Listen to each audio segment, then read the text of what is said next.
ഞാൻ സുനിൽ നാഗമ്പാറ, കോഴിക്കോട് ജില്ലയിലെ കുന്നമംഗലം പഞ്ചായത്തിലെ പിലാശ്ശേരിയിൽ നിന്ന് വരുന്നു.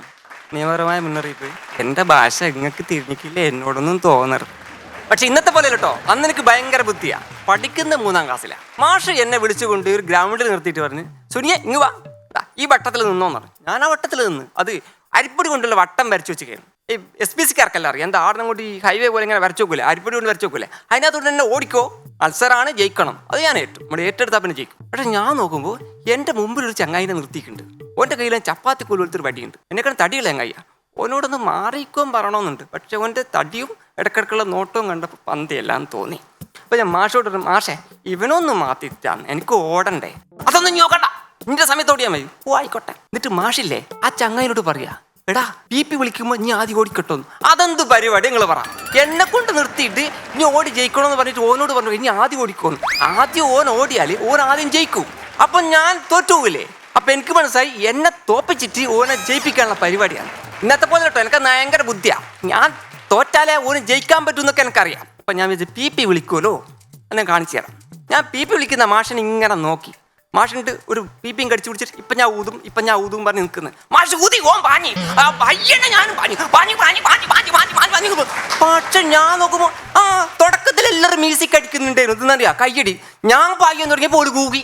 അപ്പോൾ എല്ലാവർക്കും ഒത്തിരിയുള്ള പരിപാടി എനിക്ക് മനസ്സിലായി. പക്ഷെ എനിക്ക് നീങ്ങാൻ പറ്റില്ല. മാഷ് എൻ്റെ കുപ്പായത്തിനെ പിടിച്ച് ബാക്കോട്ട് വലിച്ചിക്ക്. ഞാൻ നിന്നിടത്ത് തന്നെ ഇങ്ങനെ മാന്തിയിട്ട് നേരത്തെ 2 കുയ്യായി. പിന്നെ ഞാനൊന്നും നോക്കിയില്ല. മൊത്തം എല്ലാം എന്നെ പറ്റിക്കുന്നല്ലേ. ഒരൊറ്റ ഉന്തം വെച്ചു കൊടുത്തു മാഷ് പറന്നങ്ങ് പോകുന്ന നാട്ടിക്ക്. എന്നിട്ട് അരിപ്പൊടി വെച്ചൊരു ചാക്കില്ല, അതിൻ്റെ അകത്തേക്ക് ഫിനിഷ്. പിന്നെ ഞാൻ കണ്ടിക്കില്ല കേട്ടോ. പക്ഷെ ഞാൻ ഓടി ഇങ്ങനെ പാഞ്ഞുകൊണ്ടിരിക്കുമ്പോൾ എൻ്റെ മുമ്പ് പോയ ചങ്ങായില്ലേ, ഓൻ്റെ കയ്യിൽ ചപ്പാത്തി കുരുത്ത് വടി വേറെ ചങ്ങൻ്റെ ഇത് കൊടുത്തിട്ട് ഓനങ്ങ് മാറിക്കഴിഞ്ഞു. അതെന്തായാലും നന്നായി. കാരണം ഞാനങ്ങ് ചെന്ന് ഇവനോട് ചോദിക്കും. പിന്നെ തടിയൊന്നും ഓർമ്മ ഉണ്ടാവില്ല, എന്ത് പരിപാടിയോടൊന്നും ചോദിക്കൂലേ. അതുകൊണ്ട് മനസ്സിലാക്കി ഓനോട്ട് ഇത് കൊടുത്തു. ആ മാങ്ങിയ ചങ്ങായി അതും കൊണ്ട് എൻ്റെ ട്രാക്കിലൂടെ ഇങ്ങോട്ട് ഓടി വരുക.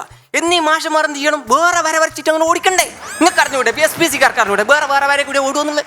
അതുപോലെ അറിഞ്ഞുകൊണ്ട് ഓല എന്നാ ഇന്നത്തെ പോലെയല്ലേ, എനിക്കത് നല്ല ബുദ്ധിയാ. അപ്പോൾ അതൊന്നും ഞാൻ നോക്കിയില്ല. ഞാൻ ജയിക്കണ്ടേ. ഞാനങ്ങനെ ഓടി ചെല്ലും മുട്ടി. എന്താ സംഭവിച്ചത്, വടി കറങ്ങിപ്പോയി. മറ്റേ ചങ്ങായും കറങ്ങിപ്പോയി. ആ തെറിച്ചുപോയ ചങ്ങായിനെ ജീവിതത്തിൽ ഇന്നേ വരെ ഞാൻ കണ്ടിട്ടില്ല. ഓൻ തെറിച്ചിട്ട് ഇന്ത്യൻ്റെ പുറത്ത് പോയോ എന്നെ ഭൂമിൻ്റെ പുറത്തോ എൻ്റെ വേദി ലോകത്ത് പോയി എന്ന് ഇതുവരെ എനിക്ക് അറിഞ്ഞൂടാ. പക്ഷെ ഞാൻ തെറിച്ച് കൃത്യം അരിപ്പൊടീൻ്റെ വരയിമില്ല. ഞാൻ പിന്നെ എങ്ങനെയാ, വരക്ക് അപ്പുറത്തുമില്ല ഇപ്പുറത്തുമില്ല.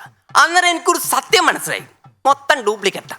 എന്താ ഈ വരച്ചു വെച്ചിരിക്കുന്ന വരയില്ലേ, വിഷുവേട്ടാ, ഇത് കള്ളത്തരാ. എന്നറിയാം, അരിപ്പൊടിയല്ല, കുമ്മായോ ആണ്. ഒരു കുമ്മായം കൊണ്ട് വരച്ചു വെച്ചിക്ക. അപ്പൊ എനിക്ക് അത്രയും മനസ്സിലായി ഒരു ടേസ്റ്റ് കേട്ടോ. മക്കളെ പരീക്ഷിക്കണ്ടേ, നാക്കല പൊള്ളി പോകും. അപ്പൊ ഞാൻ ഇങ്ങനെ എണീക്ക് നോക്കുമ്പോൾ മാഷുണ്ട് വന്ന് നിൽക്കുന്നു. ഇവിടെ ഫ്രണ്ട്സ് സിനിമയിലെ ജനാർദ്ദൻ ചേട്ടനില്ലേ, മുഖത്ത് മൊത്തം പൗഡർ ഇട്ട് ഇങ്ങനെ വരവില്ലേ, അങ്ങനെ വന്നിട്ട് എണ്ണ നോക്കി നിൽക്കുക. ഞാൻ ചെയ്യാളാൻ എവിടെയോ കണ്ടിട്ടുണ്ടല്ലോ. എൻ്റെ മാഷല്ലേ. ആ മാഷിന്റെ ബേക്കിൽ നിന്ന് വേറൊരു മാഷ് ഇങ്ങനെ വന്ന് അശോകൻ മാഷ് എന്ന് പറയാൻ പറ്റില്ല, ശോകം മാഷ്. എന്താണെന്നറിയോ, ഈ തെറിച്ചുയെ പടി ചെന്നിട്ട് ആടര പണി വെട്ടിച്ചു ചക്കക്കുരു പോലെ വായിച്ചത്. അതിനും ഞാനാണ് കുറ്റക്കാരി. എന്ത് ഞാൻ ചെയ്ത് എന്നോട് എണീക്കളാന്ന്. ഞാൻ അങ്ങനെയല്ലോ എണീച്ച് മാഷ് ബേക്കോട്ട് വലിച്ചേറും. എൻ്റെ കുപ്പായത്തിൻ്റെ കുടുക്ക് 3 ടിം തെറിച്ചു പോയിട്ട് കുപ്പായത്തിന് കുടുക്കില്ലാണ്ടാ ഞാൻ പറന്നാണ് പോയത്. ആടെന്നാണ് എണീക്കടാന്ന് പറഞ്ഞു.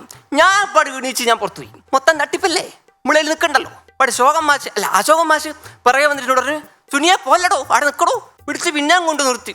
ഞാൻ ചെന്തിനാ മാഷ് പറഞ്ഞു, എടാ ഒരു മത്സരം കൂടി ഉണ്ട്, ഇനി ഓടിക്കോ. എൻ്റെ പോലും മാഷ് ഒന്ന് ഓടിയേണ്ടത് ഈ പരുവത്തിലാക്കി. ഇനിയിപ്പോൾ എന്നെ ഓടാനും പറ്റൂല, അവിടെ നിൽക്കാനും പറ്റൂല. മാഷ് പറഞ്ഞു, ഇതല്ല, ഇത് വടി കൊണ്ടുള്ള കളിയല്ല, ഉരുളക്കിഴങ്ങിൻ്റെ ഓട്ടം. അപ്പോൾ ഇങ്ങനെ തന്നെ വട്ടമുണ്ട്. ഇതിന് പറഞ്ഞാൽ ഇവിടെ നിന്ന് ഓടിപ്പോയിട്ട് ആടെ വെച്ചിരിക്കുന്ന ഉരുളക്കിഴങ്ങ് എടുത്തുകൂടെ കൊണ്ടുവരണം. മാഷ് പോയി എടുത്തോളി, കുട്ടികളെടുത്തല്ലേ പ്രശ്നമുള്ളൂ, നിങ്ങൾ പോയി എടുത്ത് ആരും ഒന്നും പറയില്ലാന്ന്. മാഷ് പറയാൻ പറ്റില്ല, ഇനി എന്നോടണം ഓടിപ്പോയിട്ട് എടുത്തുകൊണ്ട് വരണം. ഏറ്റവും കൂടുതൽ ഉരുളക്കിഴങ്ങ് പെറുക്കി കൊണ്ടുവന്നാൽ ഇനി ജയിച്ച്, ഏറ്റവും കുറഞ്ഞ സമയത്തിന്. അത് ഞാൻ സംഭവിച്ചോട്ടോ. അപ്പം ഞാൻ എല്ലാ മാഷെ വേറെ ഏതെങ്കിലും കിഴങ്ങന്മാർ അതിൻ്റെ അകത്തൂടി ഇങ്ങോട്ട് ഓടി വരുമോ? ഇല്ല അങ്ങനെ വരൂല, ഓല് വേറെ സ്ഥലത്തൂടി ഓടിക്കൊടുക്കണം. അതും ഞാൻ സംബന്ധിച്ച് PP വിളിക്കും. അവിടെ മാഷ് പതിവ് പോലെ PP വിളിച്ച് ഞാൻ ഓടുന്ന നേരം സംഭവമായിരുന്നു. സൗസറിന്റെ കൊടുക്ക് ടിങ് പൊട്ടാൻ പോയി. പിന്നെ ഞാൻ പിടിച്ചൊരു മാഷ് എന്താ ഓടാന്ന് അപ്പോൾ പൊടിച്ചോണ്ട് ഓടിപ്പോയി. കുഞ്ഞ് കൈ കൊണ്ട് വാരിയതാ. ഈ ഉരുളക്കിഴങ്ങൊന്നും ഒരു അനുസരണമില്ല, എല്ലാം താടി അങ്ങ് പോയി. അപ്പം ഞാൻ കിട്ടുന്ന വാര്യ തിരിച്ചോടി അവസരം പിടിച്ച് ഓടി വന്ന് ആടെ വെക്കും. ഉരുളക്കിഴങ്ങ് വീണ് ഞാൻ തുള്ളി പോകും. നിങ്ങൾ ഇട്ടോക്കെ ഇങ്ങനെ തുള്ളി പോകും. അതവിടെ കൊണ്ടുവച്ച് 2 എണ്ണ കിട്ടുള്ളൂ. അപ്പോൾ ഞാൻ തിരിച്ചു പിന്നെ ഓടാന്ന് പറഞ്ഞു. പിന്നെ ഓടും. ഇവിടെ നാടൻ വരെ ഓടുന്ന ഡീസലിന്റെ ചാർജ് വളരെ കൂടുതലല്ലേ, ഞാൻ ഓടുന്നില്ല. എന്ന് പുതിയ ഐഡിയ പ്രയോഗിക്കുക. ആടെ വേറെ കിഴങ്ങന്മാർ വെച്ചിട്ടുണ്ട്, ഇവിടെ വേറെ കിഴങ്ങന്മാർ വെച്ചിട്ടുണ്ട്. ഞാൻ അത് വാരി ഇവിടെ വെച്ച്, അപ്പോൾ ഇത് വാരി മാഷ് അപ്പോൾ ഞാൻ നിർത്തി വേഗം കുപ്പായം കഴിച്ചാടെ വെച്ച് മൊത്തം അതിൽ വാരി വെച്ച് മാഷ് ഓടി വന്ന് വാങ്ങി. എന്നാ മാഷെ മൊത്തങ്ങൾ എടുത്തോളി. ഇവിടെ എന്ത് പൊട്ടനാടാഞ്ഞ് ഞാൻ പൊട്ടനാ. ഇന്നത്തെ പോലെ അന്ന് എനിക്ക് നല്ല ബുദ്ധിയുണ്ട്. അന്ന് ഞാൻ മനസ്സാക്കി ഞാൻ സ്പോർട്സും രാജിവെക്കേണ്ട സമയമായി, മൊഴിയൊല്ലി കളി. അതുകൊണ്ട് അന്ന് എല്ലാവർക്കും മനസ്സിലായി ഞാൻ ബുദ്ധിൻ്റെ കാര്യത്തിൽ സിമുക. അതുകൊണ്ട് ഇനി ബുദ്ധിയുടെ കാര്യത്തിൽ ഞാൻ സിമുഖമാണെന്ന് തെളിയിക്കുന്ന സ്കൂൾ ജീവിത അനുഭവങ്ങളുമായി ഞാൻ ഇനിയും വരും. കാരണം ഇന്നത്തെ പോലെയല്ല, എനിക്കന്ന് ഭയങ്കര ബുദ്ധി.